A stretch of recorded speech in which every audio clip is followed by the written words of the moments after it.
ایک پاکیزہ عورت، ایک معجزاتی ولادت، ایک بچہ جو جھولے میں بول اٹھا۔ یا کوئی افسانہ نہیں، یہ حقیقت ہے۔ وہ بچہ جو بغیر باپ کے پیدا ہوا، جس نے مردوں کو زندہ کیا، بیماروں کو شفا دی، لیکن جسے دنیا نے جھٹلایا، اور آج بھی دنیا اس کے مقام پر بحث کرتی ہے۔ کیا اب جانتے ہیں عیسیٰ علیہ السلام زندہ ہیں اور ایک دن واپس آئیں گے؟ سچ کیا ہے، جھوٹ کیا ہے؟ جانتے ہیں حضرت عیسیٰ علیہ السلام کی سچی اور مکمل داستان قرآن اور حدیث کی روشنی میں۔ حضرت عیسیٰ علیہ السلام ایک تعارف، اللہ کے چنے ہوئے نبی۔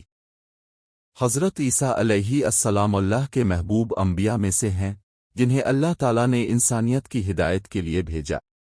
قرآن انہیں روح اللہ، مسیح اور عزت بزرگی والا بیان کرتا ہے۔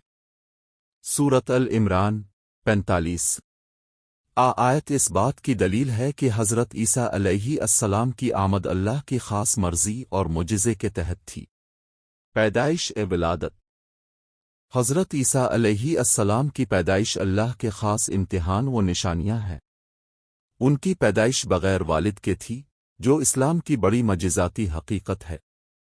جب اللہ کے فرشتے حضرت مریم علیہ السلام کے پاس آئے تو انہوں نے خوشخبری دی، اے مریم، اللہ تجھے ایک پاک بیٹے کی خوشخبری دیتا ہے۔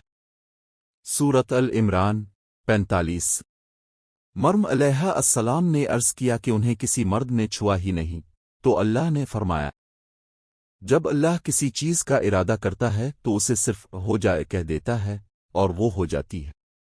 سورۃ العمران 47 یہی وہ مقام ہے جہاں اللہ نے بتا دیا کہ انسانیت کا آغاز اسی پاک ولادت سے ہوا۔ بچپن، عزت، علم اور وقار۔ قرآن میں ارشاد ہے کہ حضرت عیسیٰ علیہ السلام نے بچپن ہی میں خود کلمات معجزہ فرمائے۔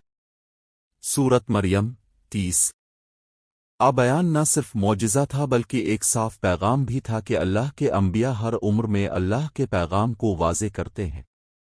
آپ نے فرمایا کہ آپ اللہ کے بندے ہیں اور